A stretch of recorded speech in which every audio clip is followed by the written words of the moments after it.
Hey everyone, welcome back to our channel.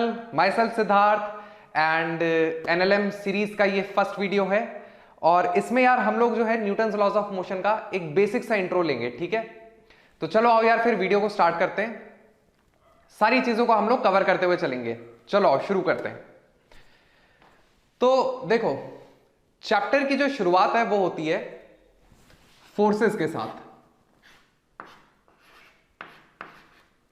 इस chapter की अगर बात की जाए तो मेनली हम लोग जो है फोर्सेस के बारे में बात करने वाले हैं इस चैप्टर में, ठीक है। एक्चुअली टेक्निकली स्पीकिंग तो पूरी की पूरी जो मैकेनिक्स है वो सिर्फ और सिर्फ फोर्सेस के एनालिसिस के ऊपर ही डिपेंड करती है, ठीक है। हम लोग तरह तरह के फोर्सेस के बारे में जो है मैकेनिक्स में बात करेंगे। तो देखो, अगर सपोज हम लोगों को फोर्सेस के बारे में बात करनी है कि भाई यार फोर्स आखिर क्या होता है। जैसे सपोज कोई बॉडी रखी हुई है, मैंने उस बॉडी को धक्का लगाया या उसको पुल किया, ठीक है। तो मैंने क्या किया, उस बॉडी की स्टेट ऑफ मोशन को चेंज कर दिया, ठीक है। तो इसका मतलब मैंने उस बॉडी के ऊपर कुछ ना कुछ फोर्स अप्लाई करा। अब फोर्स भी जो है वो एक फिजिकल क्वांटिटी होती है। अब अगर ये फिजिकल क्वांटिटी तो इसका मतलब या तो ये स्केलर क्वांटिटी होगा या ये वेक्टर क्वांटिटी होगा। तो बच्चों फोर्स जो है वो एक वेक्टर क्वांटिटी होता है, ठीक है। अब यार अगर ये वेक्टर क्वांटिटी है तो इसका सीधा सा मतलब ये है कि इससे मैग्नीट्यूड तो एसोसिएटेड है ही, साथ ही में इससे डायरेक्शन भी एसोसिएटेड है, ठीक है। अच्छा, किसी भी वेक्टर क्वांटिटी की तरह हम लोगों को मैग्नीट्यूड भी चाहिए होगा और डायरेक्शन भी चाहिए होगा, तभी हम लोग बॉडी पर लगने वाले फोर्स को डिफाइन कर पाएंगे। लेकिन फोर्स के साथ एक और चीज एसोसिएटेड होती है, दैट इज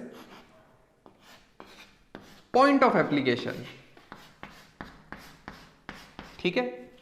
यार अभी के लिए जो है इस वाले पार्ट को हम लोग इग्नोर करके चलेंगे, ठीक है। अभी हमारा जो सारा का सारा एनालिसिस रहेगा वो सिर्फ और सिर्फ मैग्नीट्यूड और डायरेक्शन के ऊपर ही बेस्ड रहेगा।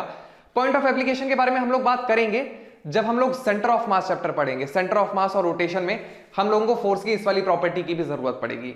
लेकिन अभी के लिए हम लोग सिर्फ और सिर्फ मैग्नीट्यूड और डायरेक्शन पर ही अपना फोकस रखेंगे। लेकिन अगर मुझे फोर्स के मैग्नीट्यूड, डायरेक्शन और पॉइंट ऑफ एप्लीकेशन के बारे में पता लग गया तो इसका मतलब यह है कि मुझे फोर्स के बारे में सारी जानकारी पता लग गई। अच्छा सर, ठीक है, इतनी बात हम लोगों को समझ में आ गई। चलो अब देखो, ये तो बात हुई फोर्स क्या होता है, छोटी मोटी बात कर ली हम लोगों ने फोर्स क्या होता है। अब इसकी जो यूनिट होती है, अगर हम लोग बात करें एसआई यूनिट्स की, तो इसकी जो यूनिट ऑफ मेजरमेंट होती है दैट इज न्यूटन, ठीक है। फोर्स को हम लोग एसआई यूनिट्स में, न्यूटन्स में मेजर करते हैं। और अगर सीजीएस यूनिट की बात की जाए तो सीजीएस यूनिट्स में फोर्स को हम लोग मेजर करते हैं डायन नहीं, डाइन्स में, ठीक है। सीजीएस यूनिट जो मेजरमेंट की that is dance and SI unit जो है दैट इज न्यूटन। अच्छा, अब यहां पर आप लोगों को कन्वर्जन पता होना चाहिए। जो 1 न्यूटन है वो बराबर होता है 10⁴ डाइन्स के, ठीक है। ये बात हम लोगों को ध्यान रखनी है। जैसे कभी अगर फोर्स की क्वांटिटी जो है, फोर्स सपोज आप लोगों को जो है डाइन्स में दे दिया गया और बाकी की सारी क्वांटिटीज जो है वो एसआई यूनिट्स में है, तो आप लोगों को फिर उसे न्यूटन में कन्वर्ट करना होगा। तो इस तरीके से आप जो है न्यूटन से डाइन में जा सकते हो, डाइन से न्यूटन में जा सकते हो, ठीक है। यहां तक बात एकदम क्लियर है। चलो पॉज करके इसको नोट कर लो, फिर हम लोग आगे बढ़ते हैं।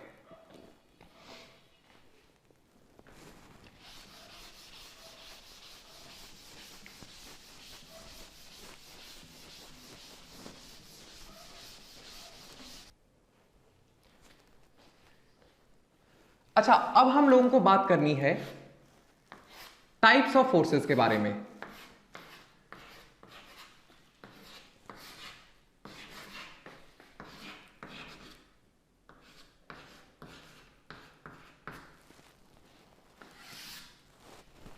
देखो, जैसे अगर हम लोगों की साइंटिफिक कम्युनिटी की बात की जाए तो वहां पर हम लोगों ने फोर्सेस को 4 मेजर कैटेगरीज में डिवाइड किया। कौन कौन सी सर? तो हम लोगों ने कहा फोर्सेस की 4 कैटेगरीज होती हैं, या तो it will be electromagnetic force, या फिर it will be gravitational force, या फिर it could be strong nuclear force, या फिर it will be weak nuclear force. ठीक है, तो इस तरीके से हमारी जो साइंटिफिक कम्युनिटी है उसने 4 कैटेगरीज में फोर्सेस को डिवाइड किया है। लेकिन हम लोग अपनी कन्वीनियंस के अकॉर्डिंग फोर्सेस को कुछ अलग तरीके से क्लासिफाई करेंगे ताकि हम लोगों को एनालिसिस करने में थोड़ा आसानी हो। ठीक है, एक्चुअल कैटेगराइजेशन तो ये है, लेकिन फिजिक्स को समझने के लिए जहां तक हमारी 11th और 12th क्लास की बात है, हम लोग थोड़ा सा डिफरेंट मेथड यूज करेंगे। हम लोग जो है फोर्सेस को सिर्फ 2 पार्ट्स में कैटेगराइज करेंगे। हम कहेंगे एक टाइप होगी कॉन्टैक्ट फोर्स की and the other one will be non contact forces. ठीक है, अब देखो यार, जैसे कि इनके नाम ही बता रहे हैं, कॉन्टैक्ट फोर्स और non contact force. Contact force से हमारा मतलब हुआ ऐसे फोर्सेस जो केवल तब एक्शन में आएंगे जब 2 बॉडीज या उनकी सर्फेसेस आपस में कॉन्टैक्ट में है। ठीक है, और नॉन कॉन्टैक्ट का मतलब विदाउट एनी कॉन्टैक्ट भी वो फोर्सेस एक्ट कर सकते हैं। अब जैसे सपोज ये चौक है, ठीक है, इसको अगर मैं छोड़ देता हूं तो अपने आप नीचे गिर पड़ी? नहीं, अपने आप नहीं गिर पड़ी। अर्थ जो है इसके ऊपर ग्रेविटेशनल फोर्स लगा रही थी। ठीक है, तो ग्रेविटेशनल फोर्स कैसा हो गया? विदाउट एनी कॉन्टैक्ट ये फोर्स लग रहा था, दैट मीन्स एक नॉन कॉन्टैक्ट फोर्स है। तो अगर जैसे हम लोगों से पूछा जाए यार नॉन कॉन्टैक्ट फोर्सेस के एग्जांपल्स बताओ क्या क्या हो सकते हैं, तो हम कह सकते हैं यार नॉन कॉन्टैक्ट फोर्सेस में एक तो ग्रेविटेशनल फोर्स हो गया, मैग्नेटिक फोर्स हो गया, 2 मैग्नेट्स भी एक दूसरे को विदाउट एनी कॉन्टैक्ट अट्रैक्ट कर लेती हैं, मैग्नेटिक फोर्स हो गया। और कोई? हाँ सर, और भी है, चार्जेस एक दूसरे को अट्रैक्ट और रिपेल करते हैं विदाउट एनी कॉन्टैक्ट, मतलब इलेक्ट्रोस्टैटिक फोर्स।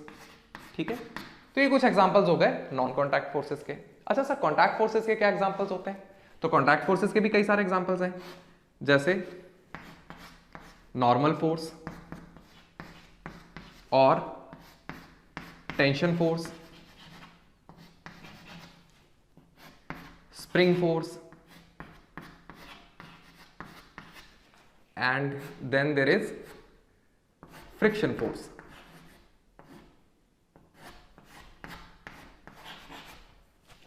ठीक है, तो ये कुछ एग्जांपल्स हो गए। और भी बहुत तरीके के फोर्सेस होते हैं, लेकिन एक मोटा मोटा हम लोगों ने जो है ये समझ लिया कि कॉन्टैक्ट फोर्सेस कौन कौन से होते हैं और नॉन कॉन्टैक्ट फोर्सेस कौन कौन से होते हैं।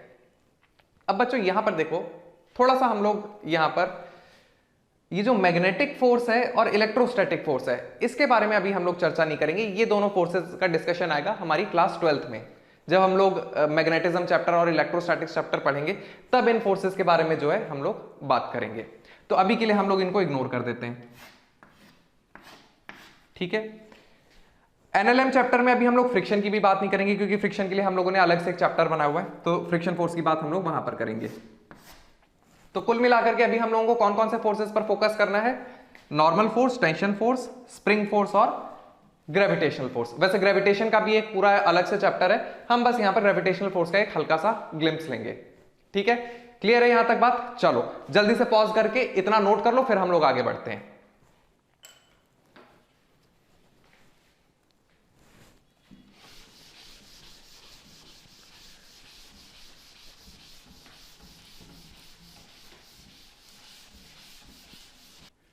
अच्छा आओ, अब न्यूटन लॉज के बारे में बात कर लेते हैं। तो यार जैसा कि हम लोग जानते हैं न्यूटन ने जो है 3 लॉज दिए थे, तो एक एक करके हर एक के बारे में हम लोग बात कर लेते हैं। तो सबसे पहला फर्स्ट लॉ। तो यार फर्स्ट लॉ में ये न्यूटन साहब ने क्या कहा था कि कोई भी बॉडी रेस्ट पर है तो रेस्ट पर ही रहेगी, कोई भी बॉडी मोशन में है तो मूव ही करती रहेगी अनटिल एंड अनलेस कि उस बॉडी पर कोई एक्सटर्नल फोर्स नहीं लगता है। मतलब कहने का ये है, जैसे सपोज ये एक ब्लॉक है, इसका कुछ नाम रख दिया मैंने ए, ठीक है, ये ग्राउंड पर रखा हुआ है और अभी रेस्ट पर है, तो न्यूटन के मुताबिक अनंत काल तक ये जो ब्लॉक है ये रेस्ट पे ही रखा रहेगा। ठीक है, और अगर सपोज एक दूसरा ब्लॉक है, लेट अस से बी, ये कुछ 2 मीटर पर सेकंड से मूव कर रहा है, तो ये हमेशा हमेशा के लिए 2 मीटर पर सेकंड से ही मूव करता रहेगा, ऐसा न्यूटन ने अपने पहले लॉ में कहा था। ठीक है, जब तक कि इन बॉडीज के ऊपर कुछ ना कुछ फोर्स नहीं अप्लाई किया जाता। अगर आप लोगों को इन बॉडीज का स्टेट ऑफ मोशन चेंज करना है, स्टेट ऑफ मोशन से मेरा मतलब है जैसे अभी ये ब्लॉक 2 मीटर पर सेकंड से मूव कर रहा है, ठीक है, मैं चाहता हूं थोड़ी देर बाद ये 2 मीटर पर सेकंड से मूव करने की बजाय 5 मीटर पर सेकंड से मूव करने लगे, मैंने इस ब्लॉक का स्टेट ऑफ मोशन चेंज कर दिया। या फिर सपोज ये 2 मीटर पर सेकंड से मूव कर रहा है, मैं चाहता हूं ये रेस्ट पर आ जाए, दोबारा से मैंने इसका स्टेट ऑफ मोशन चेंज कर दिया। या फिर ये रेस्ट पर है, मैं चाहता हूं ये 5 मीटर पर सेकंड से मूव करने लगे। तो ऐसा कुछ भी अगर मुझे करना है तो मुझे इस बॉडी के ऊपर कुछ ना कुछ फोर्स अप्लाई करना पड़ेगा, बस इतनी सी बात है। This is Newton's first law. अच्छा ठीक है, चलो बहुत बढ़िया, बहुत अच्छी बात है। अब यार यहां से एक क्वेश्चन आता है हमारे माइंड में।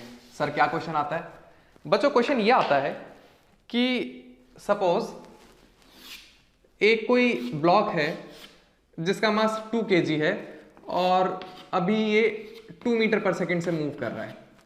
हमने इस ब्लॉक को ऑब्जर्व करना शुरू करा एट t = 0।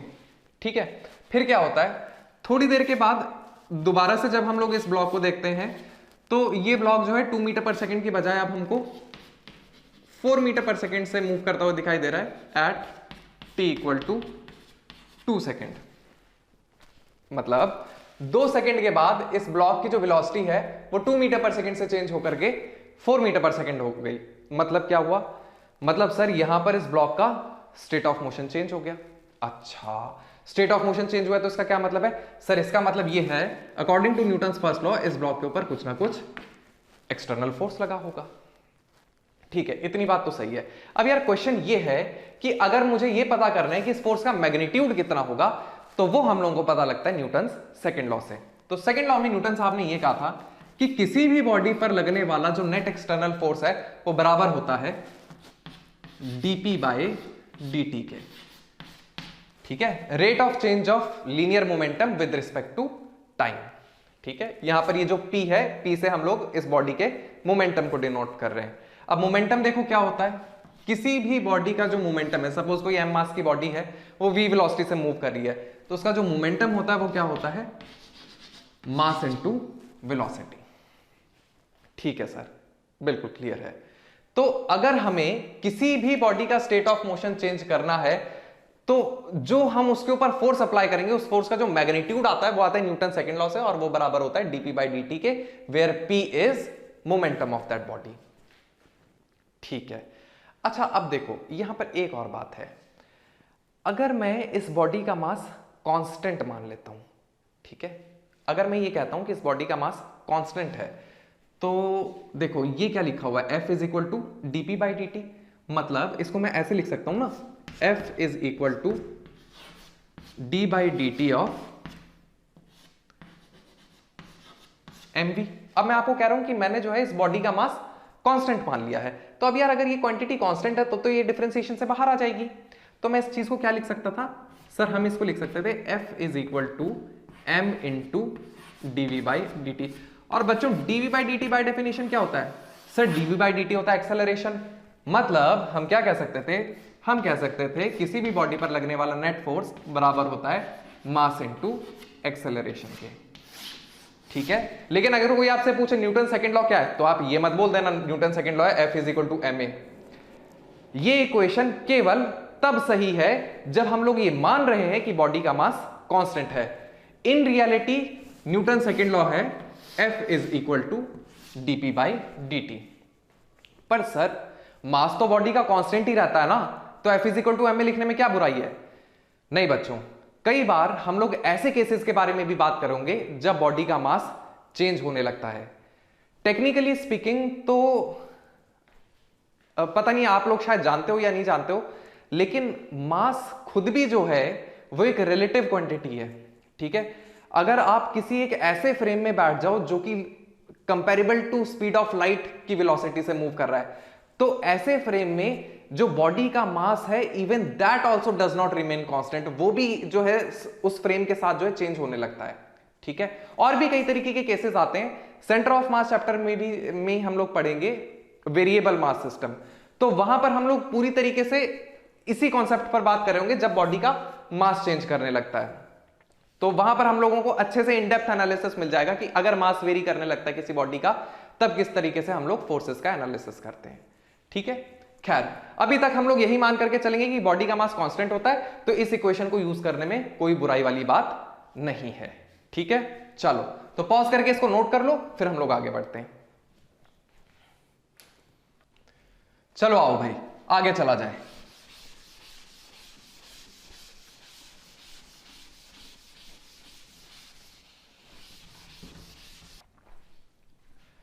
अच्छा, अब हम लोग नॉर्मल फोर्स और टेंशन फोर्स के बारे में थोड़ा सा डिटेल में बात कर लेते हैं, ठीक है। तो सबसे पहले हम लोग बात कर लेते हैं नॉर्मल फोर्स की।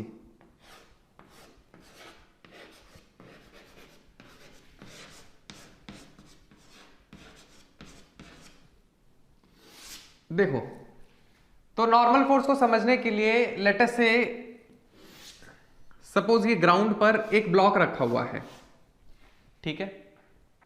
तो अब क्या है, अर्थ जो है इस ब्लॉक को mg से अपनी तरफ पुल कर रही होगी, पर अर्थ के mg फोर्स लगाने की वजह से ऐसा थोड़ा ना हो रहा है कि जो ब्लॉक है ये ग्राउंड में गड्ढा कर करके जो है अंदर गिर जाएगा। ऐसा तो कुछ नहीं होता है।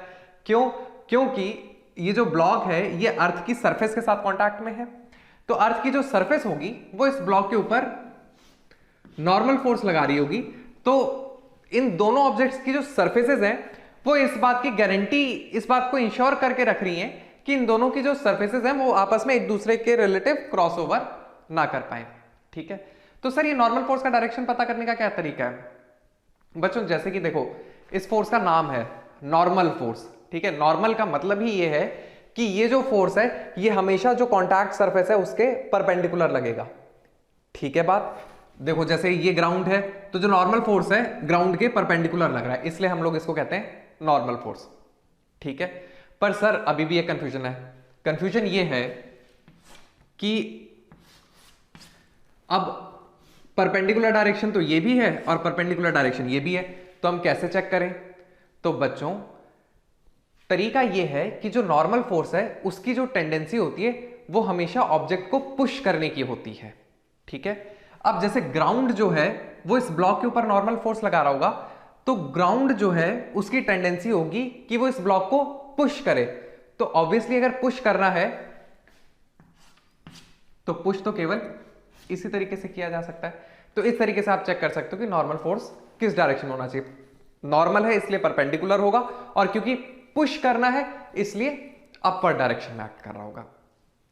क्लियर है एकदम? तो चाहे तो आप लोग जो है नॉर्मल फोर्स के बारे में लिख भी लो, मैं आप लोगों को डिक्टेट कर देता हूं। लिखो, the direction of normal force, the direction of normal force acting on a body, the direction of normal force acting on a body is always perpendicular to the contact surface, is always perpendicular to the contact surface। पहली बात, जो normal force का direction है वो हमेशा जो contact surface है उसके परपेंडिकुलर होती है। फिर सेकेंड पॉइंट लिखो, normal force acts in such a way, normal force acts in such a way that it tries to, normal force acts in such a way that it tries to compress the body, normal force acts in such a way that it tries to compress the body, मतलब push करने की कोशिश करता है, ठीक है। तो अब इस तरीके से, अब आपसे मैं कभी भी किसी भी ऑब्जेक्ट के ऊपर नॉर्मल फोर्स का डायरेक्शन पूछ लूंगा तो आप बस इन बातों का ध्यान रख करके नॉर्मल फोर्स का डायरेक्शन बता सकते हो। क्लियर है? चलो दो एक बेसिक से सवाल देख लेते हैं, फिर आगे बढ़ते हैं, फिर टेंशन फोर्स की बात कर लेते हैं हम लोग, ठीक है।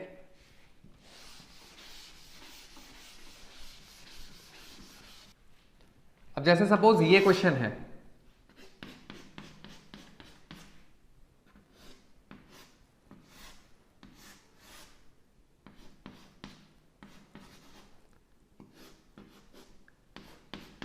ये दो ब्लॉक्स हैं ए और बी आपस में कांटेक्ट में, और एक आदमी जो है एफ फोर्स लगा रहा है इस ए वाले ब्लॉक के ऊपर, ठीक है।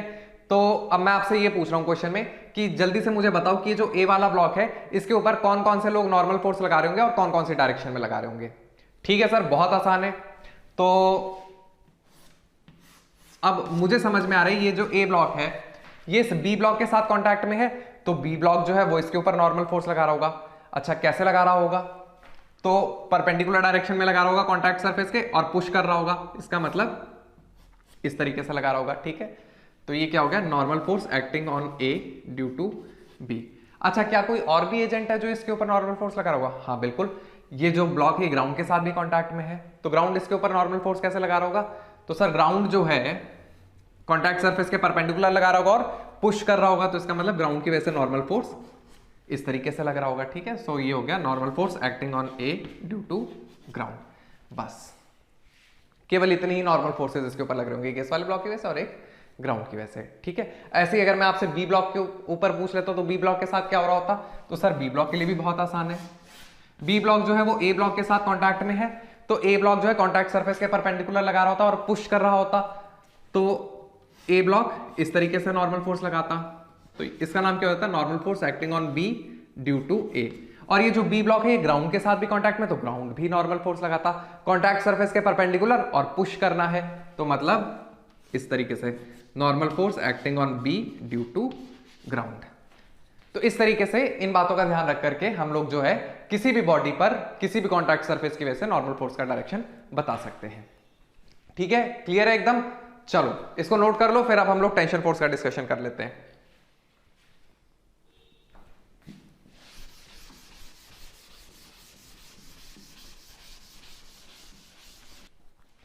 अच्छा, अब बात कर लेते हैं टेंशन फोर्स के बारे में।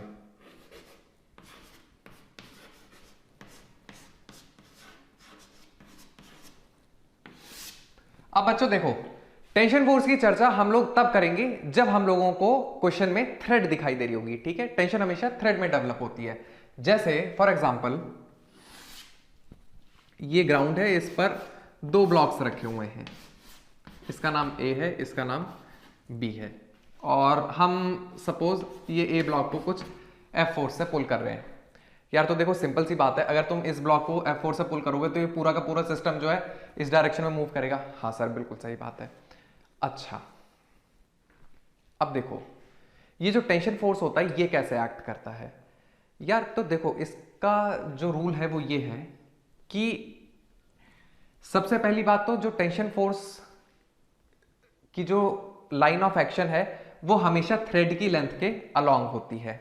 ठीक है, और दूसरा टेंशन फोर्स जिस पॉइंट पर एक्ट कर रहा होता है उस पॉइंट से अवे लगता है।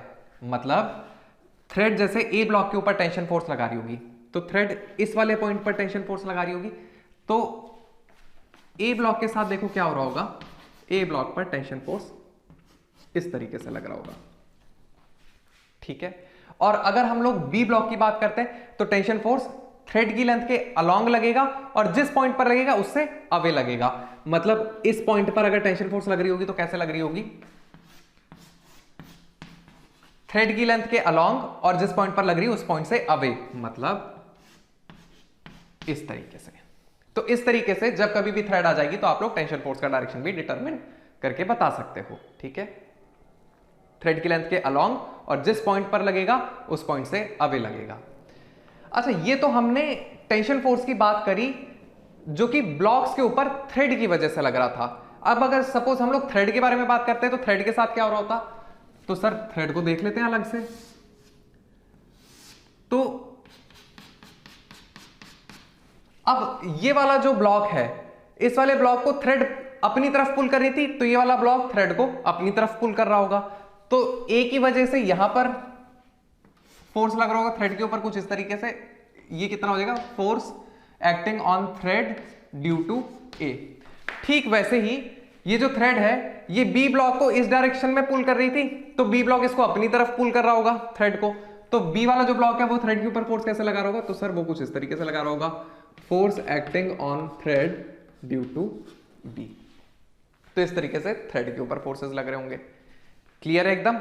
अच्छा बच्चों, यहां पर एक और बात है, एक बात का आप लोग ध्यान रखोगे कि जब कभी भी हम लोग थ्रेड की बात करेंगे, थ्रेड, रोप, स्ट्रिंग, ऐसे किसी भी ऑब्जेक्ट की बात करेंगे, जब तक हम लोगों को स्पेसिफिकली कुछ मेंशन करके नहीं बताया जाएगा तब तक हम लोग ये मान करके चलेंगे कि जो थ्रेड है वो मासलेस है। क्लियर है। अच्छा, जैसे ही मैंने कहा कि थ्रेड मासलेस है तो इसका मतलब ये हो गया कि एफ टी ए बराबर हो गया एफ टी बी के। ठीक है, जैसे ही मैंने कहा थ्रेड मासलेस है तो उसका सीधा सा मतलब ये हो गया कि F T A is equal to F T B. मतलब अगर थ्रेड को मैं मासलेस मान रहा हूं तो इसका मतलब ये है कि थ्रेड के हर एक पॉइंट पर जो टेंशन फोर्स डेवलप होगा उसका वैल्यू सेम होगा। मतलब जितनी टेंशन से थ्रेड ब्लॉक ए को पुल कर रही होगी उतनी टेंशन से थ्रेड ब्लॉक बी को पुल कर रही होगी। क्लियर है एकदम। ठीक है, चलो फिर तो वीडियो को पॉज करके इसको भी नोट कर लेना। अब वीडियो को हम लोग यहीं पर एंड करते हैं क्योंकि अगर थोड़ा सा और आगे डिस्कस करेंगे तो फिर वीडियो का लेंथ जो है वो लंबा हो जाएगा। तो अब आगे का जो डिस्कशन है वो हम लोग नेक्स्ट वीडियो में करेंगे। ठीक ठीक है, तो मिलते हैं फिर अब नेक्स्ट वीडियो में। सो तब तक के लिए good bye and take care. चलो।